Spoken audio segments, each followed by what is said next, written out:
તો જય માતાજી. આપણું ચેનલ છે દુનિયાની મોજ, અને દુનિયાની મોજ એ જ મહત્ત્વનું.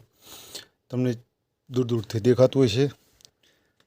તમારી જ્યાં નજર પોકે ને ત્યાં સુધી હું તમને બતાવીશ કે ચાહે તમને આવી લીલી ઝાડી જોવા નહીં મળે, આવા બગીચા જોવા નહીં મળે.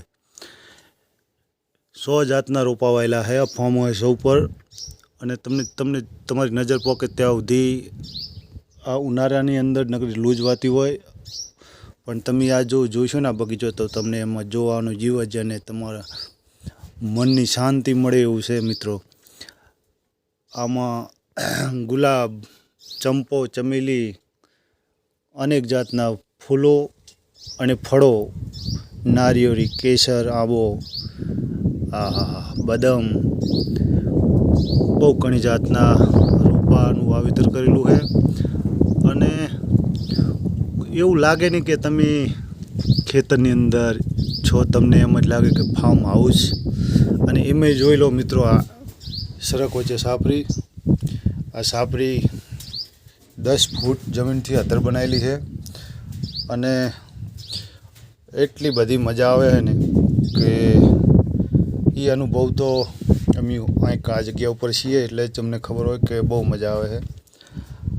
અને એવું આવું સુંદર મજાનું એવું મકાનની અંદર ફૂલ ફેસિલિટી,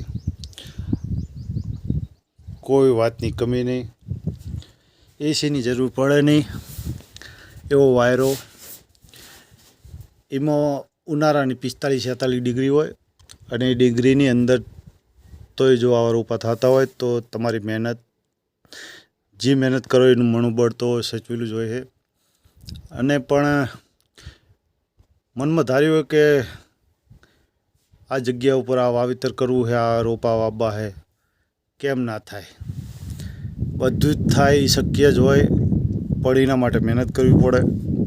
અને મહેનત તે એને પાણી ઉનાળામાં કાયમિક પાણીનું એક ડોઝ આપવો પડે, તો જ આ ફળ ફૂડને રોપા તમને આ મકાનની સામે એક એવી નારંગી જેવું એ મસ્ત ફૂલવાળું છે ને, જોઈ લો. કોરી મોર ફાર્મ હાઉસની અંદર કોરી મોર 10x10નો વોચ, પાણી આવે છે સામેથી, એક ગેટ બનાવેલો છે અહીંયાથી આવે છે. હા, આપણી ચેનલ છે દુનિયાની મોજ, અને સબસ્ક્રાઈબ કરવાનું ભૂલશો નહીં. તો ફટાફટ ચેનલને સબસ્ક્રાઈબ કરજો અને નત નવા